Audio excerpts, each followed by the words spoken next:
Okay, ನಾನು ಬಂದು ನೋಡ್ತೀನಿ. ಹೇಳಿ ವಿಕ್ರಾಂತ್.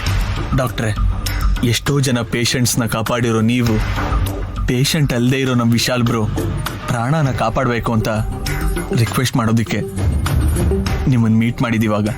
ನಾನು ಹೇಗೆ ಹೆಲ್ಪ್ ಮಾಡಬೇಕು ಅಂತ ಹೇಳಿ ವಿಕ್ರಾಂತ್. ಮೇಡಮ್, ನಮ್ಮ ನೈನಿಯತ್ಗೆ ಕೋಮಾಗಿ ಹೋಗಿದ್ದಾರೆ ಅನ್ನೋ ವಿಷಯನ ನಾನು ಇಲ್ಲಿವರೆಗೂ ಯಾರಿಗೂ ಹೇಳಿಲ್ಲ, ಹೇಳೋದು ಇಲ್ಲ. ಹಾಗೆ ಹೇಳ್ದೆ ಎಷ್ಟು ದಿನ ಇರ್ತೀರಾ? ನಮ್ಮನ್ನಾದ್ರೂ ಕೇಳ್ತಾರಲ್ವಾ? ಅದು ಅಲ್ಲದೆ ನಾನು ಫ್ಯಾಮಿಲಿ ಡಾಕ್ಟರ್ ಆಗಿರೋದ್ರಿಂದ ನನ್ನನ್ನು ಪ್ರೆಷರ್ ಮಾಡ್ತಾರೆ ವಿಕ್ರಾಂತ್. ನನಗೆ ಅರ್ಥ ಆಗುತ್ತೆ ಡಾಕ್ಟರ್, ಆದರೆ ನೀವೇನಾದರೂ ನಮ್ಮ ಅತ್ತಿಗೆ ಕಂಡೀಷನ್ ಹೇಳಿದ್ರೆ ಬ್ರೋ ತಡ್ಕೊಳ್ಳಲ್ಲ. ಕೋಮಾಗೆ ಏನಾದರೂ ಹೋದರೆ ಅವ್ರು ಯಾವಾಗ ಆಚೆ ಬರ್ತಾರೋ ಅಷ್ಟಕ್ಕೂ ಅದರಿಂದ ಆಚೆ ಬರ್ತಾರೋ ಇಲ್ವೋ ಅನ್ನೋ ನೋವಲ್ಲಿ ಕುಗ್ಗಿ ಹೋಗಿ ತನ್ನ ಪ್ರಾಣನೇ ತೆಕ್ಕೊಂಡ್ಬಿಡ್ತಾನೆ.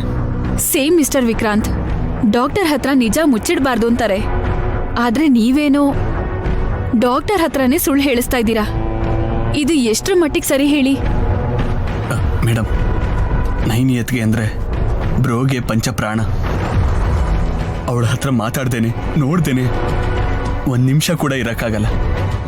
ನೀವು ಹೇಗಿರ್ತೀರಾ ಅಂತ ನೀವು ನನಗೆ ಸತ್ಯ ಮುಚ್ಚಿಡಕ್ಕೆ ಹೇಳ್ತಾ ಇದ್ದೀರಾ? ನಿಜ ಮಾತ್ರ ಅಲ್ಲ ಡಾಕ್ಟರ್, ನಮ್ಮ ಅತ್ತಿಗೆನೂ ಕೂಡ ಎಲ್ಲಾದ್ರೂ ಬಚ್ಚಿಡಿ ಅಂತ ಇದ್ದೀನಿ. ವಾಟ್? ಏನ್ ಮಾತಾಡ್ತಾ ಇದ್ದೀರಾ ವಿಕ್ರಾಂತ್? ಎಸ್ ಡಾಕ್ಟರ್, ಇನ್ನೂ ಬೆಟರ್ ಟ್ರೀಟ್ಮೆಂಟ್ಗೋಸ್ಕರ ನೀವು ಬೇರೆ ಹಾಸ್ಪಿಟ್ಲಿಗೆ ಕರ್ಕೊಂಡು ಹೋಗಿದ್ದೀರಾ ಅಂತ ಹೇಳ್ತೀನಿ.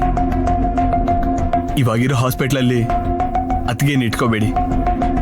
ಅವಳು ಎಲ್ಲಿದ್ದಾಳೋ ನನಗೆ ನಿಮಗೆ ಬಿಟ್ರೆ ಇನ್ಯಾರಿಗೂ ಗೊತ್ತಾಗಬಾರ್ದು. ಕೋಮಾದಿಂದ ಅವ್ರು ಆಚೆ ಬರೋವರೆಗೂ ಇದೊಂದು ಹೆಲ್ಪ್ ಮಾಡಿ ಡಾಕ್ಟರ್. ನಮ್ಮ ಬ್ರೋನ ಕಾಪಾಡ್ಕೋಬೇಕು ಅಂದರೆ ಈ ದಾರಿ ಬಿಟ್ಟು ಬೇರೆ ಯಾವ ದಾರಿ ಇಲ್ಲ ಮೇಡಮ್. ಇದು ತುಂಬಾ ರಿಸ್ಕ್ ವಿಕ್ರಾಂತ್.